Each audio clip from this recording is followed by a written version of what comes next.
देख रहे हैं हमारी खास पेशकश शाह का बंगाल प्रयोग। मैं हूं आपके साथ चित्रा त्रिपाठी। अमित शाह के बंगाल दौरे की तस्वीरों का विश्लेषण बंगाल से लेकर दिल्ली तक इस वक्त किया जा रहा है। बंगाल में शाह के हर कदम के आगे और पीछे क्या है, सभी की नजरें इसी बात पर टिकी हुई हैं। अमित शाह के ट्रैक रिकॉर्ड को देखें तो चुनावी इंजीनियरिंग के वो महारथी हैं, लेकिन इस बार शाह की टक्कर बंगाल की दीदी से है। दीदी को चुनौती देने के लिए शाह बंगाल में क्या नया प्रयोग कर रहे हैं, आज उसी से जुड़ी एक एक डिटेल्स के बारे में हम आपको बताने जा रहे हैं। सीधे ग्राउंड जीरो से ये रिपोर्ट देखिए। भारतीय जनता पार्टी की सरकार बनाएंगे, यहां पर तृणमूल कांग्रेस को उखाड़ कर फेंक देंगे।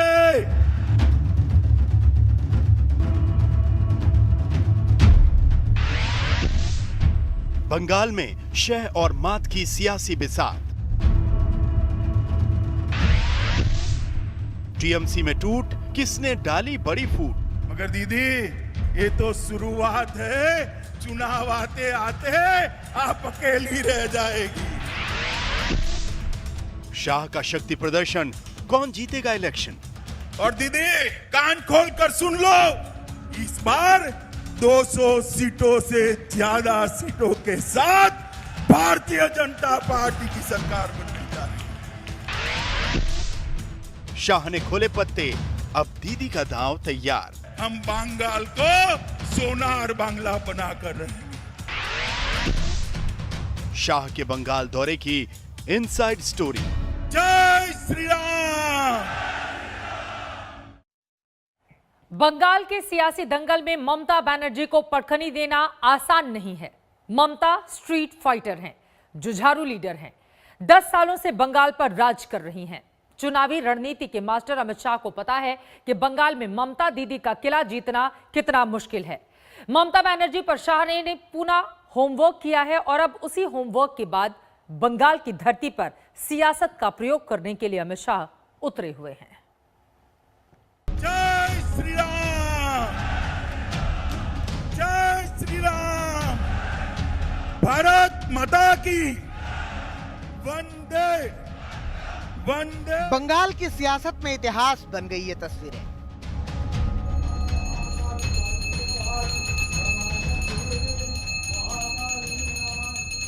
इन्हीं तस्वीरों को 2021 में नए इतिहास के ट्रेलर के तौर पर देखा जा रहा है। मां काली का आशीर्वाद लिया, बंगाली अस्मिता को सिर झुकाकर प्रणाम किया, खुदीराम बोस को नमन किया, किसान के घर जमीन पर बैठकर भोजन किया।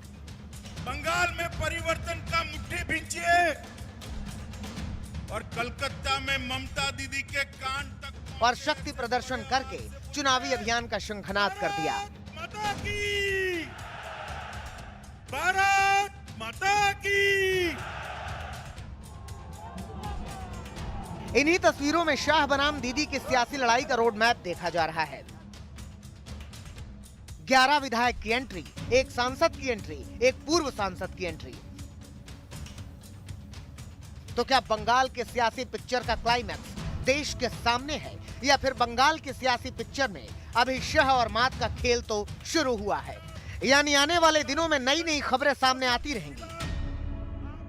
आज भाई शुभेंदु अन्याय के खिलाफ, बंगाल की जनता के शोषण के खिलाफ आपका साथ छोड़कर मोदी जी के साथ आ रहे हैं। आपको दल बदल लग रहा है दीदी, मगर दीदी ये तो शुरुआत है, चुनाव आते आते आप अकेली रह जाएगी। अमित शाह ने अपने पत्ते खोल दिए, वहीं दीदी साइलेंट है, लेकिन ममता दीदी ने खामोश रहते हुए बीजेपी को जवाब दे दिया। जैसे ही अमित शाह निकले, आप देख सकते हैं वहाँ पे मीडिया का जवाब रहा है, पार्टी के जो समर्थक है उनके जवाब रहा है। लेकिन आपको एक पोस्टर दिखाना चाहेंगे। जैसे ही अमित शाह निकले, अगर मेरा कैमरा पर्सन दिखा पाए, वहाँ पे ममता बनर्जी का पोस्टर आज सुबह से चिपका दिया गया है। बिल्कुल जहाँ पे अमित शाह थे, बिल्कुल उसके विपरीत तरफ वहाँ पे ममता बनर्जी का दुआरे सरकार और बंगोध्वनि यात्रा, इन 2 पोस्टर्स लगा दिए गया है। तो आप सोच सकते हैं कितने कॉम्पिटिटिव राजनीति यहाँ पे हो रही है। अमित शाह का मौजूदा दौरा मिशन बंगाल के लिए बहुत अहम है, क्योंकि फाइनल चुनाव से पहले बीजेपी की रणनीति का ब्लूप्रिंट तैयार है। चुनाव किन मुद्दों पर बीजेपी लड़ेगी, नैरेटिव क्या होगा, एजेंडा क्या है, अमित शाह ने गोल सेट कर दिया। दीदी कान खोल कर सुन लो, आज लाखों लोगों की हाजिरी में कहने आया हूं मैं, जब विधानसभा के चुनाव का परिणाम आए, परिणाम देख लेना, इस बार 200 सीटों से ज्यादा सीटों के साथ भारतीय जनता पार्टी की सरकार बनने जा रही है। मां, माटी और मानुष के नारे से परिवर्तन लाने वाली ममता बनर्जी को उनके ही दुर्ग में अमित शाह ने ललकारा, लेकिन बंगाल दौरे की शुरुआत रामकृष्ण मिशन से इन तस्वीरों से पूरे बंगाल को बड़ा संदेश गया। आज यहां आकर स्वामी जी के जन्म स्थान पर, उनके पुरखों के पूजा स्थान पर श्रद्धांजलि स्वामी जी को दी है और एक नई चेतना यहां से प्राप्त कर कर मैं जा रहा हूं। और मैं आज भी मानता हूं कि स्वामी जी के विचार उस वक्त जितने प्रासंगिक थे, आज भी उतने ही प्रासंगिक हैं। बंगाल की संस्कृति की बात की, उसके बाद शाह ने मां काली और महामाया के दर पर हाजिरी लगाई। बीते महीने शाह ने दलित के घर खाना खाया था और अब की बार एक किसान के घर भोजन किया। इस अभियान के जरिए शाह बंगाल के दलित और किसानों को साधने की कोशिश में है। बंगाल के किसान को 6,000 रुपया मोदी जी जो भेज रहे हैं, वो मिलना चाहिए या नहीं मिलना चाहिए? किसान भाइयों, जब तक आप ये तृणमूल कांग्रेस को उखाड़ कर नहीं फेंक देते, आपको ये 6,000 रुपया नहीं मिलने वाला है। मित्रों, ढेर सारी योजना है। अभी एक किसान के घर पर मैं भोजन कर कर आया, मैंने पूछा कि 6,000 रुपया मिला है? उन्होंने कहा नहीं मिला है। अमित शाह का यह दौरा बीजेपी अध्यक्ष जेपी नड्डा के बंगाल दौरे से चंद दिनों बाद हुआ है। ऐसा पहली बार हुआ है जब एक महीने में बीजेपी के 2 टॉप लीडर बंगाल पहुंचे हैं। 2021 चुनाव से पहले अमित शाह के एक्शन पर टीएमसी का बड़ा रिएक्शन आया। যারা শুভেন্দু অধিকারীকে এখনো ফলো করে আজকে জয়েন করেছেন, তারা প্রচুর লোক নিয়ে গেছে, তাও মাঠ ভর্তি হয়নি। তাহলে মেদিনীপুরের কোনো লোক ওখানে ছিল না, মেদিনীপুরের বেশি লোক ছিল না, বাইরের লোক। बंगाल की राजनीति को समझने वाले बताते हैं कि बीजेपी ने अपने पत्ते खोल दिए हैं, लेकिन ममता बनर्जी ने काउंटर अटैक का क्या प्लान बनाया है, अभी यह समझने के लिए इंतजार करना होगा। लेकिन एक बात तो क्लियर है कि अब की बार बंगाल चुनाव में सियासी वार का नजारा एकदम अलग होगा। मनोज लोईवाल के साथ पॉलमी शाह, मिदनापुर, आज तक। 2021 चुनाव से पहले बंगाल में जो तस्वीरें मिदनापुर से सामने आई हैं, उन तस्वीरों का बंगाल की सियासत में बड़ा मतलब है। मिदनापुर के मंच पर शाह के शक्ति प्रदर्शन से बीजेपी ने अपने भविष्य के पत्तों को खोल दिया है। ये तस्वीरें आपको दिखा रहे हैं आज दिन भर किस तरह का कार्यक्रम रहा। माता रानी के आशीर्वाद से उन्होंने आज के दिन की शुरुआत की। आप देख पा रहे हैं कि किस तरह से पूजा पाठ, पूजा अर्चना करते हुए और उसके बाद अब की बार 200 पार का नारा देते हुए भारतीय जनता पार्टी 2019 में जिस तरह का प्रदर्शन उसने किया था, उसके बलबूते इस बात का दावा करते हुए कि ममता बनर्जी की सरकार को बीजेपी उखाड़ फेंकेगी। और आज तो न सिर्फ टीएमसी बल्कि इसके अलावा लेफ्ट और साथ ही कांग्रेस पार्टी के कई नेताओं ने भारतीय जनता पार्टी का दामन थाम लिया है। 2 दिनों का ये महत्वपूर्ण दौरा पश्चिम बंगाल का। 6 महीने से कम वक्त बाकी रह गए हैं। पश्चिम बंगाल के विधानसभा चुनाव में कुल 294 सीटें हैं। भारतीय जनता पार्टी को 2016 में सिर्फ 3 सीटों पर ही जीत मिली थी, लेकिन 2019 में 42 लोकसभा की सीटों में से 18 सीटें जीत के इस पार्टी ने अपनी महत्वाकांक्षा आसमान पर ले जाकर खड़ी कर दी। और इसी वजह से दावा इस बात का कि 16 में तो सिर्फ 3, लेकिन इस बार अब की बार 200 पार। और इसी वजह से एक के बाद एक बीजेपी के दिग्गज नेता लगातार पश्चिम बंगाल के दौरे पर हैं। और आज तो रैली के जरिए अमित शाह ने ममता बनर्जी पर ताबड़तोड़ हमले किए। ममता राज में कैसे तोलाबाजी बढ़ गई है। ममता ने मां, माटी, मानुष के नारे को बदल कर रख दिया। आपको बता दें कि 2011 के विधानसभा चुनावों में इस नारे को बुलंद करके ममता बनर्जी ने लेफ्ट की सरकार को उखाड़ फेंका था। लेकिन आज अमित शाह हमला करते हुए कि दरअसल जिस उम्मीद के साथ ममता बनर्जी ने वहां पर सरकार बनाई, उन उम्मीदों में से किसी को भी उन्होंने पूरा नहीं किया।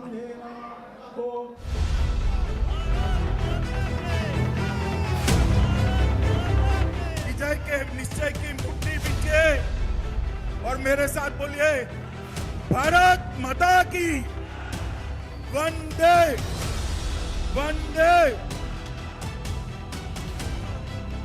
7 दिसंबर को बंगाल में जिस मिदनापुर में दीदी ने शक्ति प्रदर्शन किया था, उसी मिदनापुर में 19 दिसंबर को अमित शाह ने पार्टी समर्थकों के बीच क्रांतिकारियों को याद किया। यही भूमि है जहां इसी क्षेत्र में महान शिक्षा शास्त्री हमारे ईश्वर चंद्र विद्यासागर जी का जन्म हुआ। यही भूमि है जहां पर पूरे देश के युवा आज भी प्रेरणा लेते हैं। ऐसे शहीद खुदीराम बोस का जन्म जहां पर हुआ। मित्रों, खुदीराम बोस जी का आज मैं उनके घर पर जाकर आया हूं, उस माटी को कपाल पर लगाकर आया हूं। शाह ने मिदनापुर के इतिहास के पन्नों को पलटा, उस पन्ने की संपूर्ण व्याख्या की जिसमें खुदीराम बोस की गौरव गाथा दर्ज है। मिदनापुर को अमित शाह ने क्यों चुना, ये हम बताएं, उससे पहले हाथ में गीता लेकर फांसी पर चढ़ने वाले क्रांतिकारी खुदीराम बोस के बारे में सुनिए। खुदीराम बोस 1905 में बंगाल विभाजन के बाद आंदोलन में कूदे। देश को आजादी दिलाने के लिए अंग्रेजों से लड़े। स्कूल छोड़कर रिवॉल्यूशनरी पार्टी के सदस्य बने। अंग्रेजों के खिलाफ छापामार हमलों में शामिल रहे। 6 दिसंबर 1907 को बम विस्फोट में पकड़े गए। सिर्फ 18 साल की उम्र में प्राणों की आहुति दी।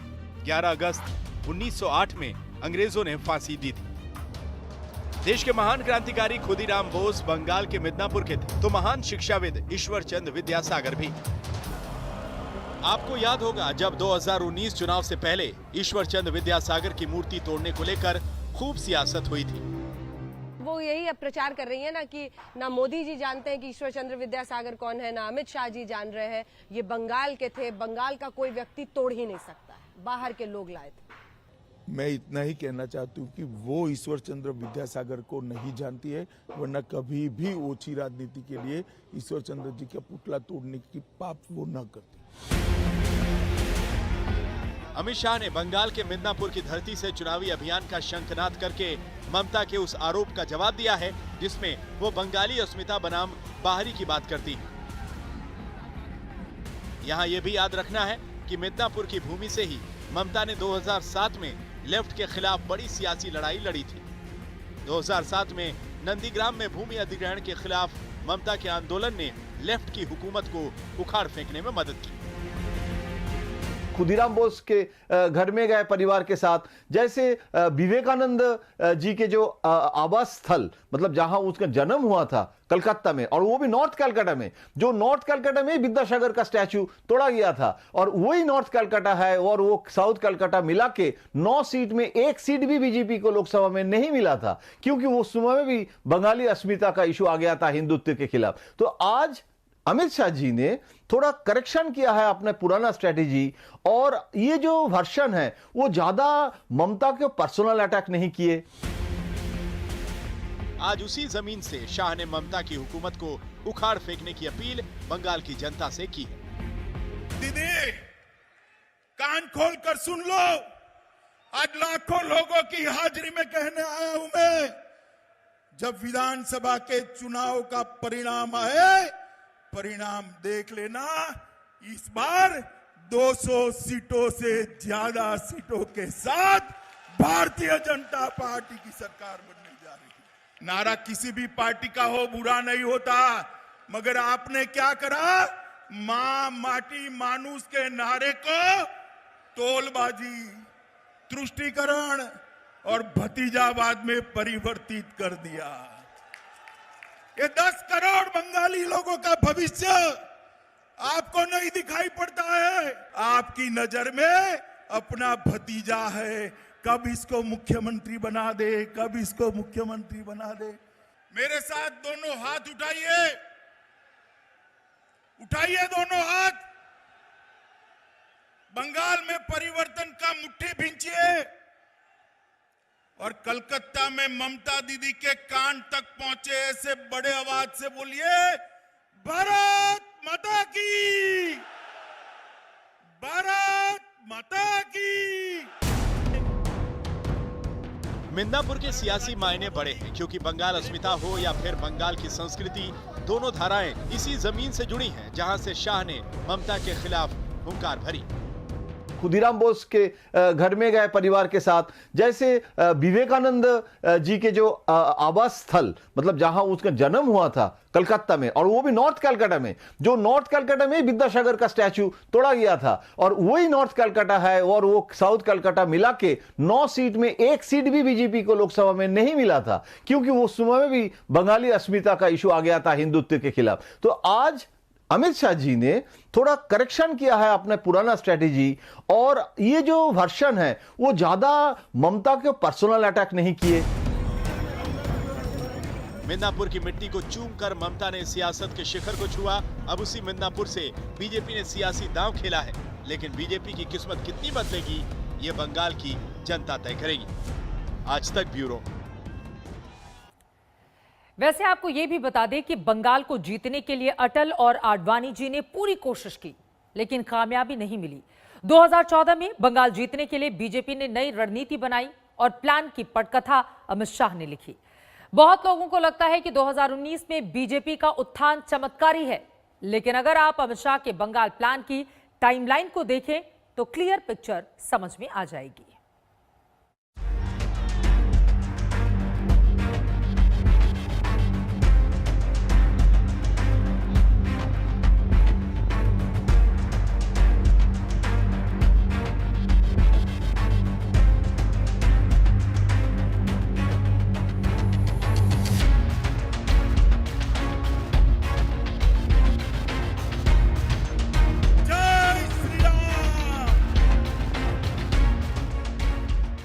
गढ़ ममता दीदी का, लेकिन उनके दुर्ग में अमित शाह के चुनावी इंजीनियरिंग की झांकी है ये शक्ति प्रदर्शन।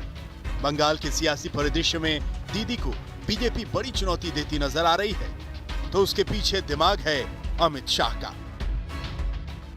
मैं मानता हूं कि अंततोगत्वा तो सरकार की नीतियां, सरकार के काम और मोदी जी की लोकप्रियता, ये तीनों इकट्ठा होकर हमारा काम बनता है।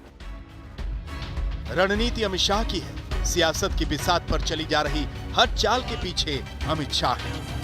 मेरा दायित्व है देश भर में घूमकर पार्टी को मजबूती देना है, संगठन बनाना है। बीजेपी अध्यक्ष की कुर्सी पर बैठने के बाद शाह ने जो टास्क अपने हाथों में लिया, जो शाह की टॉप प्रायोरिटी में है, वो बंगाल में बीजेपी की सरकार स्थापित करना है।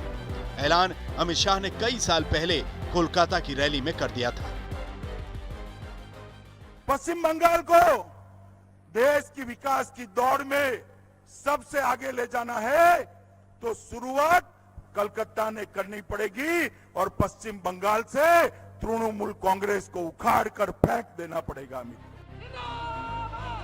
बंगाल में ममता बनर्जी के खिलाफ एक विकल्प के तौर पर बीजेपी को उभारने के लिए मुद्दे गढ़े गए, वही मुद्दे जो बीजेपी की हिंदुत्व वाली प्रयोगशाला से निकले थे।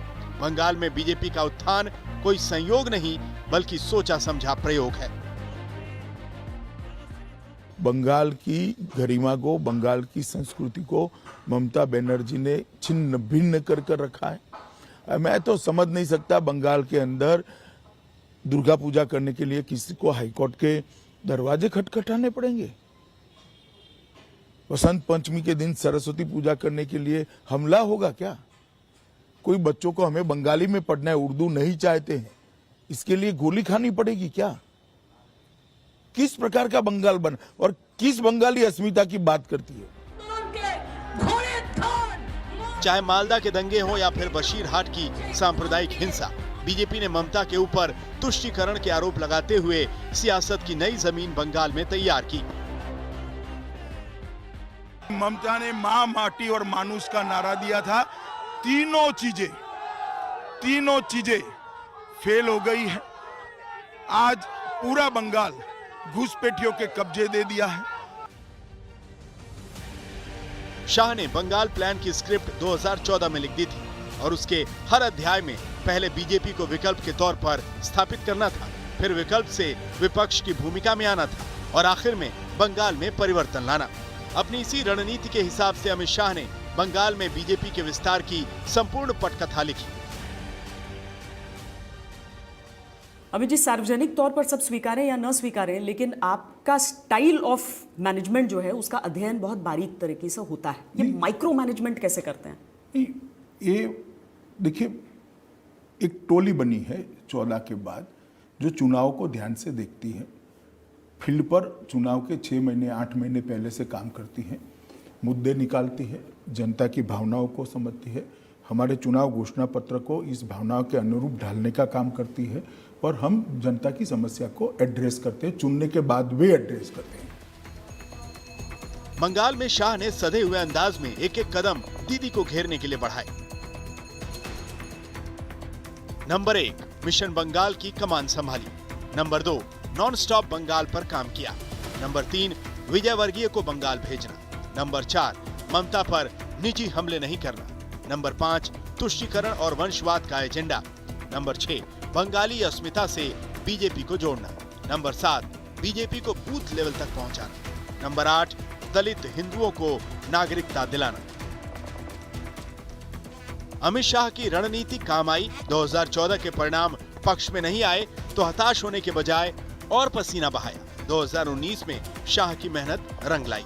दीदी के दुर्ग में शाह ने अपनी कुशल रणनीति का दम दिखा दिया। शाह की जमीनी पकड़ इस बात से समझ सकते हैं कि 2019 के नतीजों से पहले ही परिवर्तन की भविष्यवाणी कर दी गई थी।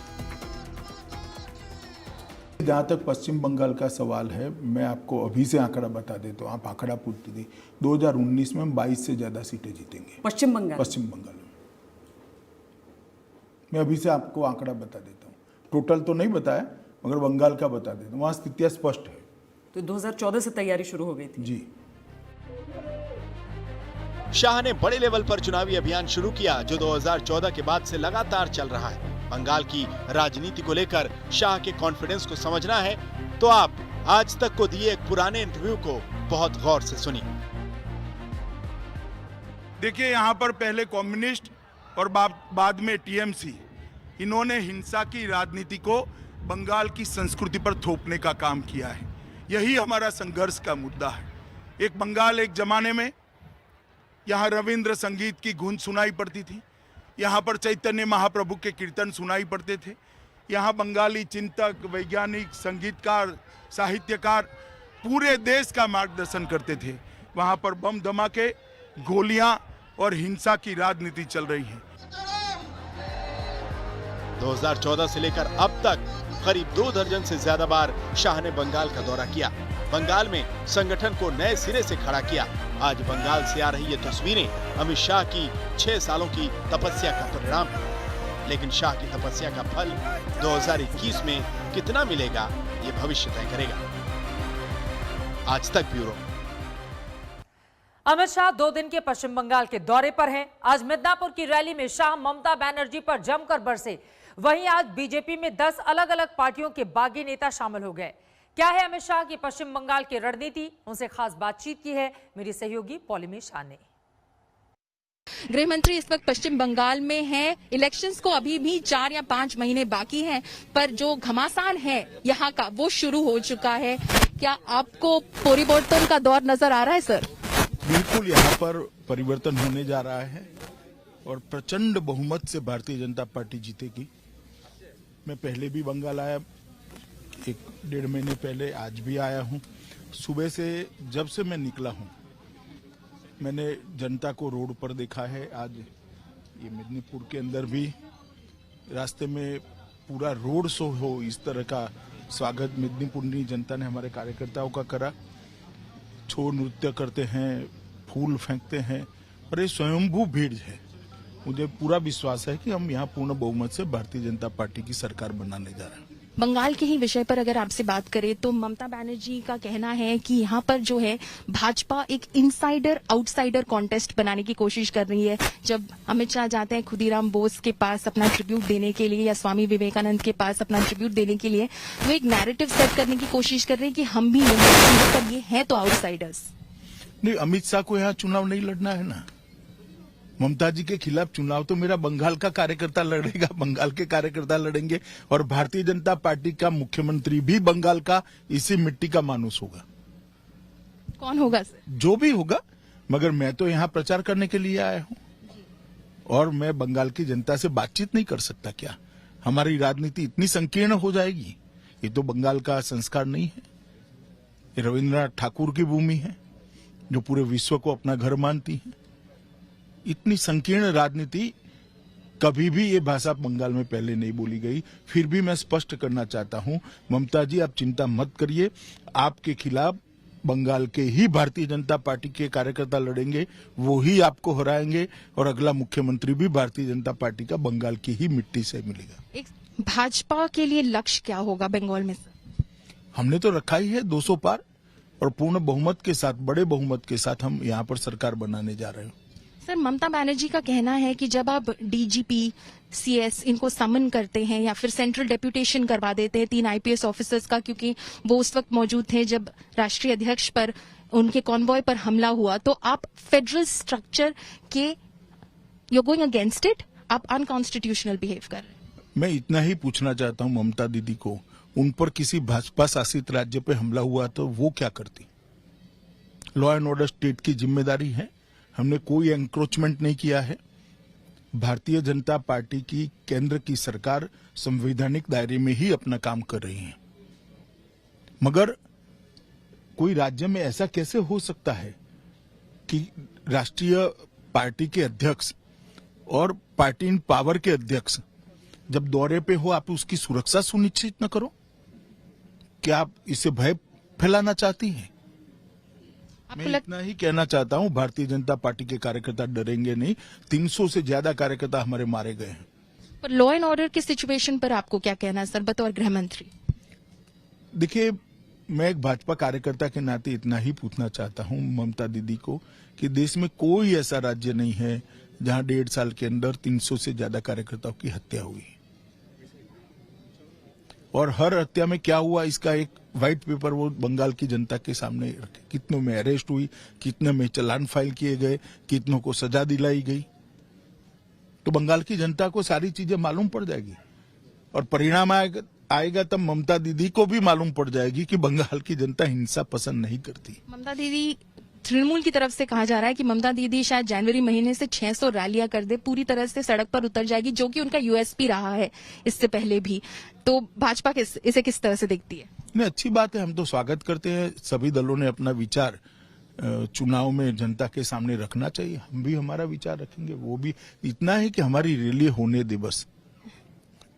उनकी रैली तो हो जाएगी क्योंकि वो पावर में है, मगर दूसरी पार्टियों की रैलियां जब होती है तो ना परमिशन मिलती है, ना हेलीकॉप्टर उतरने की परमिशन मिलती है, ना भीड़ को आने की परमिशन मिलती है। गांव में रोक दिया जाता है, रोड पर रोक लिया जाता है।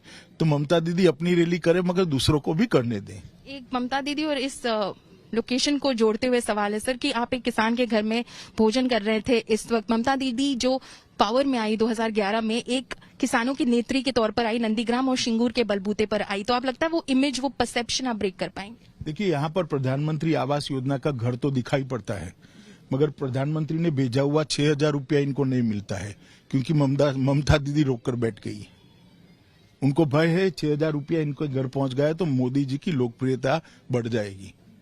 भाई, आपके नाम से भेज दो, मगर ये किसानों को जो मोदी जी सहायता भेजते हैं वो सहायता तो उनको मिलने दो।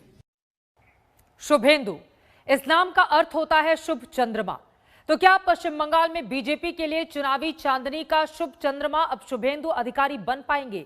2 दिन के बंगाल दौरे पर पहुंचे अमित शाह ने पहले दिन ही ममता बनर्जी की पार्टी के सबसे अहम खिलाड़ी शुभेंदु अधिकारी समेत 3 दलों के 77 नेताओं को बीजेपी में शामिल करा लिया। ममता के बागी शुभेंदु क्या बीजेपी की जीत की साथी और सारथी बन पाएंगे? बंगाल में परिवर्तन का मुट्ठी भींचिए और कलकत्ता में ममता दीदी के कान तक पहुंचे ऐसे बड़े आवाज से बोलिए, भारत माता की, भारत माता की। भारत माता की जय और चुनावी विजय के केंद्र बिंदु में ममता बनर्जी की पार्टी से बगावत करके आए शुभेंदु अधिकारी। समारंभ के केंद्र बिंदु भाई शुभेंदु अधिकारी जी। पहले ये तस्वीर देखिए। मंच पर जाने से पहले शुभेंदु अधिकारी और अमित शाह ने एक दूसरे का हाथ जिस तरह थामा, इसके राजनीतिक मायने हैं। अर्थ एक दूसरे का हाथ थामकर ममता बनर्जी की सरकार को हत्थे से हटाने का। और ये दूसरी तस्वीर जहां मंच पर ममता बनर्जी की सरकार में मंत्री पद की कुर्सी छोड़कर बीजेपी में आए शुभेंदु अधिकारी अमित शाह के पैर छूते हैं, कहते हैं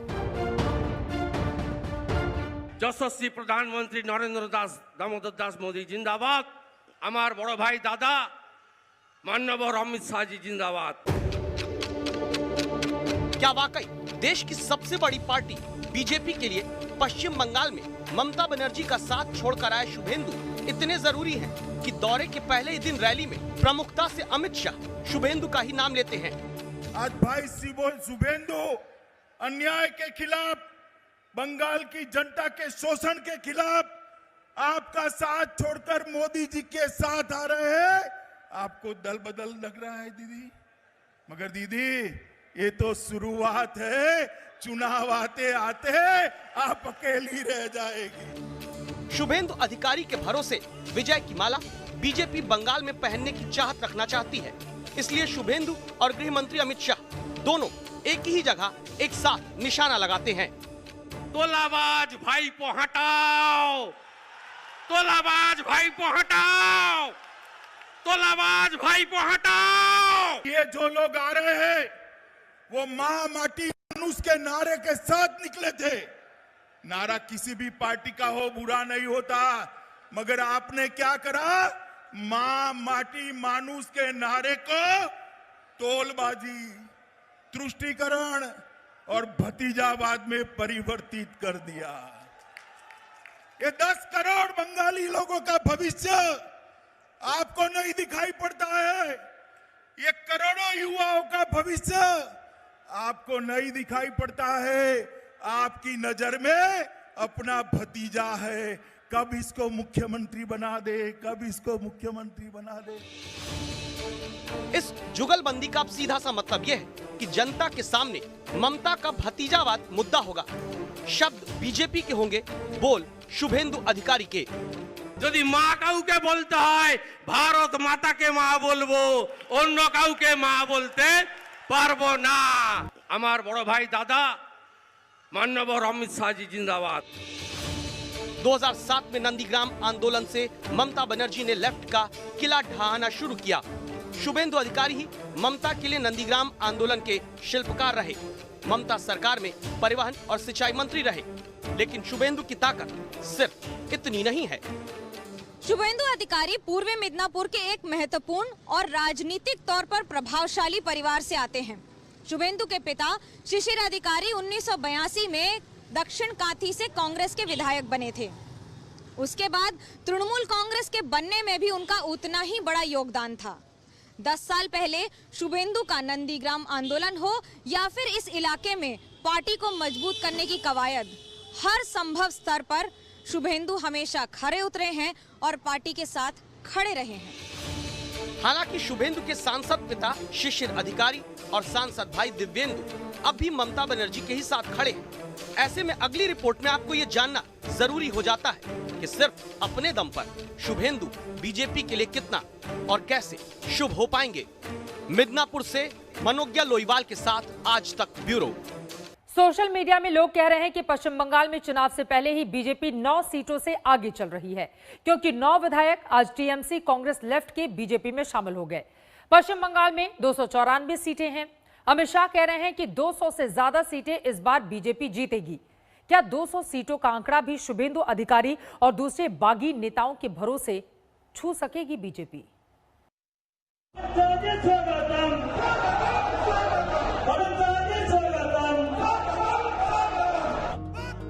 अमित शाह का मंच पर स्वागत और कैमरा घूमता है तो मिदनापुर की सभा में समर्थक दिखते हैं, लेकिन क्या शुभेंदु इन्हें वोट में बदल पाएंगे? ममता बनर्जी की पार्टी सवाल उठाती है।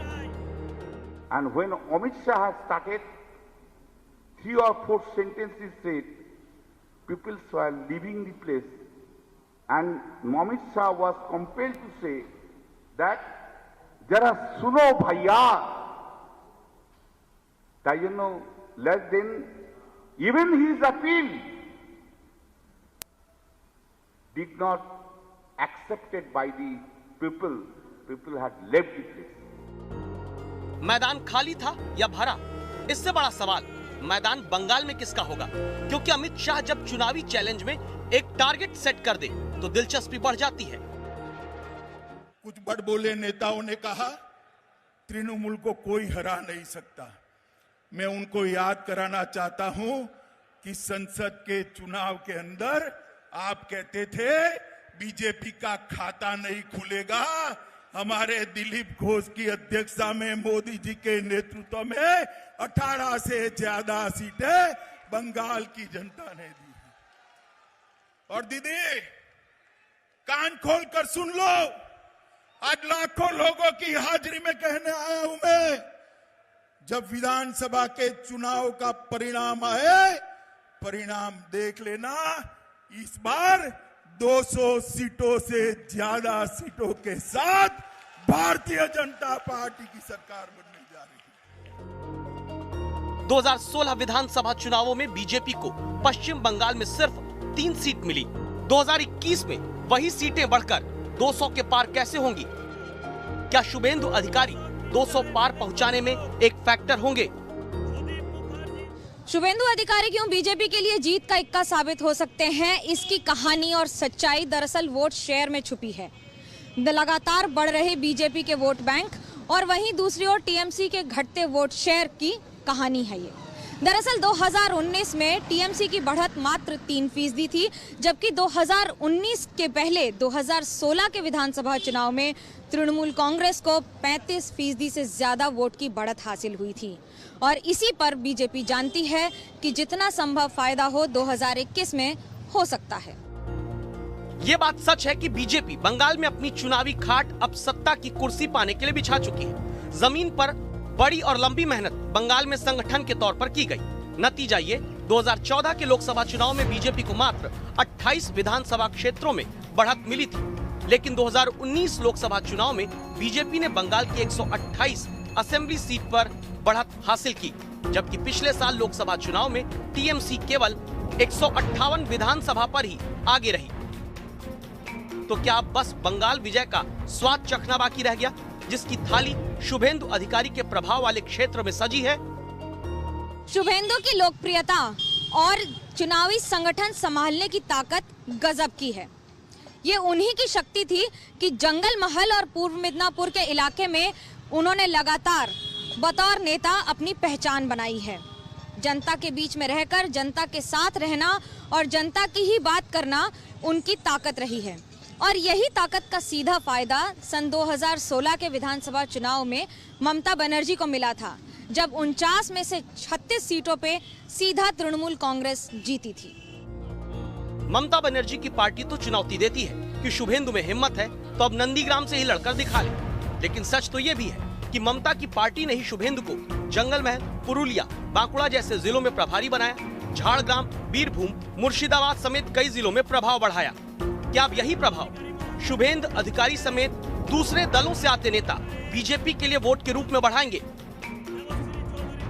भाई शुभेंदु, उनके सारे साथी, कम्युनिस्ट पार्टी के एमएलए, इनके साथी, कांग्रेस पार्टी के एक्स एमपी, एमएलए, उनके साथी, ये सभी का मैं आज मन से भारतीय जनता पार्टी में स्वागत करता हूं। 3 दशक तक कांग्रेस को मौका दिया है या नहीं दिया? दिया है ना। कम्युनिस्ट को 27 साल मौका दिया है या नहीं दिया? ममता दीदी को 10 साल दिया है या नहीं दिया? एक 5 साल भारतीय जनता पार्टी को दे दीजिए, हम बंगाल को सोनार बांग्ला बनाकर रहेंगे।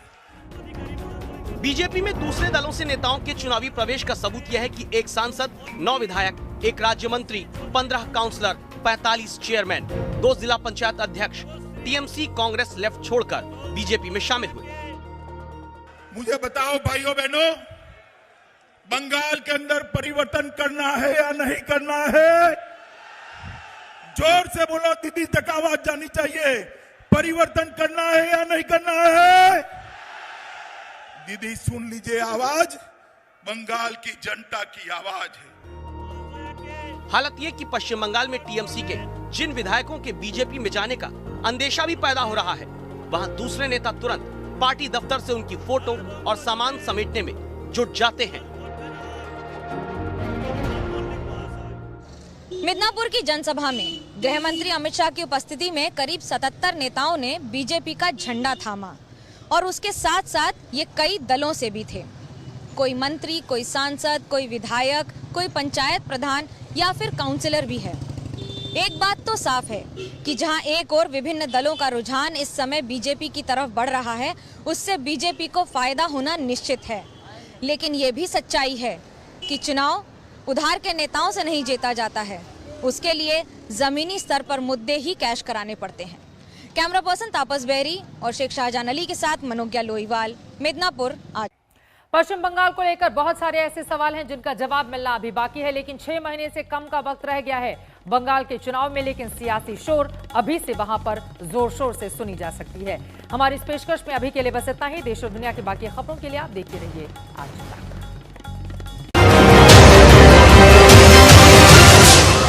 नमस्कार, मैं हूं अंजना ओम कश्यप। हमें उम्मीद है ये वीडियो आपको पसंद आया होगा। लेटेस्ट खबरों के लिए यूं ही देखते रहिए आज तक, और इस वीडियो के पसंद आने पर लाइक, शेयर एंड सब्सक्राइब करना ना भूलें।